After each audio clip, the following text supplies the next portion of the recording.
गुजरात के वडोदरा के गोत्री में स्थित रणछोड़ जी मंदिर में आज भव्य शोभा यात्रा निकाली गई, जिसमें पालकी में भगवान रणछोड़ जी को बैठाकर लोगों को दर्शन करवाए गए। आरती पूजन के साथ में माहौल भक्तिमय नजर आया। इस मौके पर बड़ी संख्या में भाविक भक्त उपस्थित रहे और भगवान रणछोड़ की भक्ति में लीन नजर आए। राजा रणछोड़ की जय, द्वारिकाधीश की जय, तुलसी मात की जय।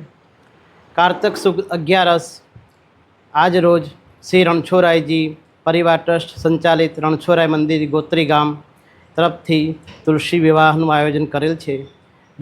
દરેક ભાવિક ભક્તોને હાર્દિક આમંત્રણ છે। તુલસી વિવાહ દર વર્ષે यहाँ ધામધૂમથી યોજાય છે ને ભગવાન બાલકૃષ્ણ અને તુલસી માતા સાથે ધામધૂમથી લગ્ન થાય છે।